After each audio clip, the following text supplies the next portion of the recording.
Pagi anak-anak, bagaimana kabar hari ini? Semoga kalian dalam keadaan sehat ya. Baik, minggu yang lalu kita sudah berkenalan dan juga sudah membahas tentang apa itu gerak lurus. Nah, sekarang kita akan membahas mengenai gaya dan penerapannya. Namun sebelum kita mengetahui apa itu gaya, kita harus tahu apa sih kompetensi dasar dan indikatornya. Nah, pertama kompetensi dasarnya adalah memahami gaya dapat mengubah gerak benda. Nah, yang kedua itu memahami gaya dapat mengubah bentuk benda. Nah, selanjutnya indikatornya adalah yang pertama, siswa harus mampu menjelaskan dan memahami tentang apa sih resultan gaya. Nah, yang kedua, siswa mampu menuliskan jenis-jenis gaya. Nah, yang terakhir itu adalah siswa mampu menjelaskan gaya dapat mengubah gerak benda. Selanjutnya, materi-materi gaya. Nah, ini adalah materi-materi yang akan kita bahas untuk hari ini. Nah, pertama itu adalah gaya. Gaya itu merupakan suatu tarikan atau dorongan yang dikenakan pada suatu benda. Nah, gaya itu disimbolkan sebagai F. Kenapa F disimbolkan? Karena bahasa Inggris gaya itu adalah force, makanya disimbolkan sebagai F. Nah, selanjutnya dalam kehidupan sehari-hari sebenarnya kita sering melakukan gaya, seperti misalnya adalah menendang bola. Nah, dari situ membuat kerajinan tangan, sama seperti tanah liat, lalu menangkap bola, menulis dan lain-lainnya. Itu merupakan salah satu beberapa contoh dari gaya. Nah, selanjutnya pengaruh gaya pada benda. 1. Gaya itu menyebabkan perubahan kecepatan dari benda. Yang kedua, menyebabkan benda diam menjadi bergerak dan sebaliknya. Yang ketiga, mengubah arah gerak benda. Yang keempat, mengubah bentuk dari benda tersebut. Jenis-jenis gaya. Nah, yang pertama, yang A, itu adalah seperti bapak dan anak ya, untuk mereka mendorong mobil yang sedang mogok. Nah, ini disebut sebagai gaya dorong. Sedangkan yang B, ini seperti buah kelapa yang jatuh dari pohonnya. Nah, ini dipengaruhi oleh gaya gravitasi, sehingga contoh ini adalah salah satu contoh dari gaya gravitasi. Jenis-jenis gaya. Berdasarkan kontak antara benda yang mengerjakan dan yang dikenai, maka gaya dapat dibagi menjadi dua. Yang pertama itu adalah gaya sentuh. Gaya sentuh berarti kita memegang. Nah, kalau misalnya dipegang, berarti contoh-contohnya seperti gaya otot. Gaya otot tadi seperti bapak dan anak tadi ya, mendorong mobil. Nah, yang kedua gaya pegas. Gaya pegas seperti sedang memanah. Anak-anak pernah tidak melihat orang lagi memanah? Nah, itu adalah contoh dari gaya pegas. Nah, yang ketiga gaya gesekan. Misalnya, anak-anak kalau ke sekolah pakai apa? Pakai sepatu kan? Nah, setiap kalian berjalan itu terjadi gesekan antara sepatu dengan permukaan lantai. Nah, sampai di situ paham? Oke. Nah, selanjutnya itu adalah gaya sentuh, yaitu gaya yang tidak bersentuhan dengan benda. Contohnya itu seperti gaya magnet. Gaya magnet itu kan kalau dia lengket, dia tidak kita sentuh. Seperti paku besi dapat ditarik menggunakan magnet. Nah, yang kedua gaya gravitasi. Nah, contohnya tadi seperti buah kelapa yang jatuh dari pohon, ataupun seperti mangga jatuh dari pohon. Jadi kan dia jatuh sendiri, bukan karena kita sentuh. Itu adalah salah satu contoh dari gaya tak sentuh. Nah, yang ketiga itu gaya listrik. Nah, gaya listrik seperti penggaris plastik yang digosok pada rambut, sehingga dapat menarik potongan-potongan kertas. Nah, ketiga adalah mengukur gaya. Alat ukur gaya yang paling sederhana itu adalah dinamakan neraca pegas. Neraca pegas atau disebut juga dengan dinamometer. Gaya itu sendiri mempunyai satuan, karena besaran-besaran itu harus ada satuannya. Seperti maka gaya adalah satuannya Newton. Ini adalah contoh dari alat ukur gaya yang dinamakan dinamometer. Di sini ada skala-skalanya ya, nah, sehingga dia bisa langsung terukur berapa sih gaya dari beban yang kita berikan ini. Selanjutnya, melukis gaya. Nah, melukis ini bukan hanya ada di seni budaya atau seni rupa. Di fisika juga kita mengenal namanya melukis, tetapi mungkin berbeda. Di sini maksudnya adalah melukis seperti ini. Nah, ini melukis dari fisika. Gaya itu termasuk adalah besaran vektor, karena gaya itu memiliki besar dan arah. Sedangkan anak panahnya itu gaya itu bisa dilukiskan seperti anak panah, seperti ini kan. Nah, ini dicontohkan. Nah, panjang anak panah menyatakan nilai besar, sedangkan arah panahnya itu menyatakan arah dari gaya tersebut. Contohnya, sebuah meja didorong dengan gaya 4 Newton ke arah kanan, maka gambar diagramnya seperti ini.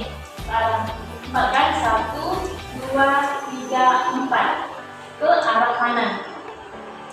Sehingga dari gambar menunjukkan bahwa gaya sebesar 4 Newton ke arah kanan dengan anak panah yang panjangnya 4 cm ke arah kanan. Titik nol ini disebut sebagai titik pangkal, sedangkan titik A itu disebut sebagai titik ujung. Kemudian resultan gaya. Resultan itu adalah sebuah penjumlahan. Jadi resultan gaya adalah perpaduan dua gaya atau lebih dalam satu garis kerja akan menghasilkan satu gaya pengganti. Nah, itulah yang disebut dengan resultan gaya.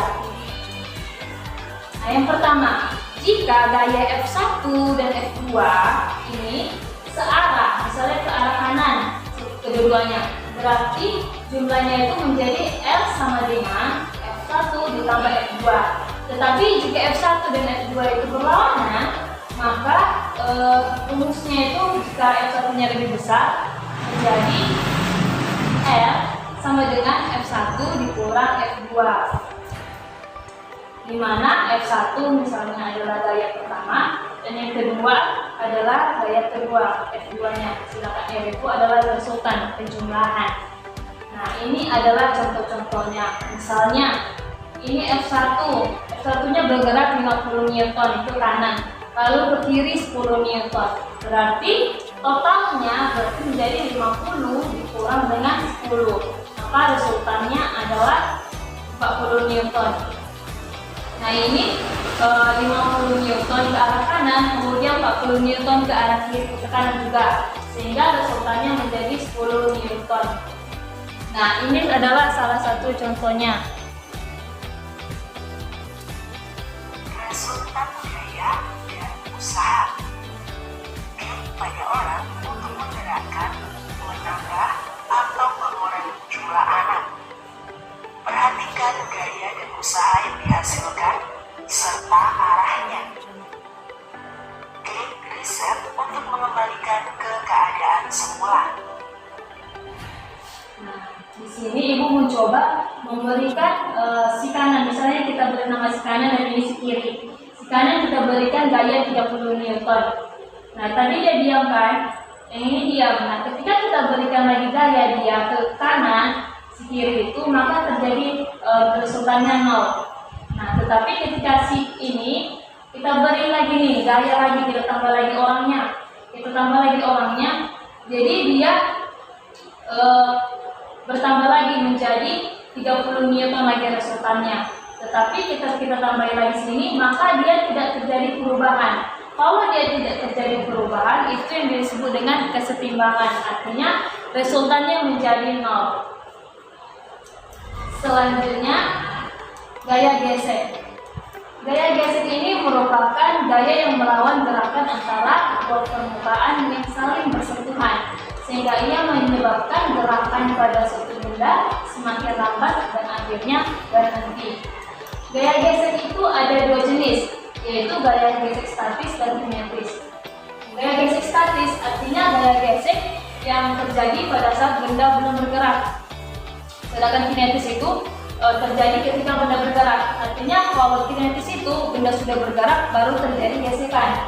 Sedangkan statis benda itu diam. Ketika kita beri gaya atau kita beri gaya itu maka akan terjadi gaya gesek. Contohnya seperti gaya statis, ketika benda buku kan diam nih.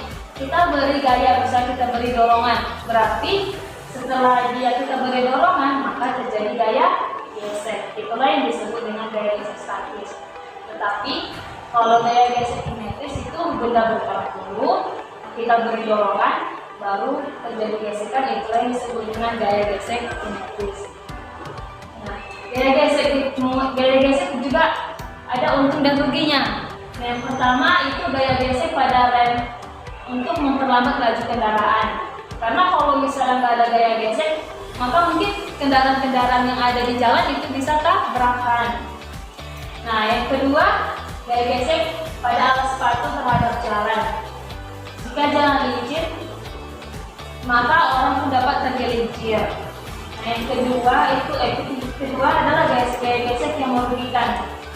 Gaya gesek yang merugikan yang pertama itu adalah gaya gesek antara udara dengan badan mobil yang menghambat gerak mobil. Jadi kalau misalnya mobil bisa terjadi angin topan nih, mobil sedang melaju, nah itu terjadi perlambatan pada mobil karena diganggu oleh gesekan antara udara. Dan yang kedua itu adalah gaya gesek pada roda dan porosnya. Selanjutnya gaya berat. Massa benda besarnya sama dimanapun pengukuran massa dilakukan itu sama. Nah, sedangkan berat benda itu dipengaruhi oleh percepatan gravitasi. Karena setiap daerah itu memiliki percepatan gravitasi yang berbeda pula. Nah, karena percepatan gravitasi di setiap tempat tidak sama, tergantung dari jarak dari pusat ke bumi, maka berat benda ditutup itu pasti lebih besar dibandingkan dengan benda di khatulistiwa. Kenapa?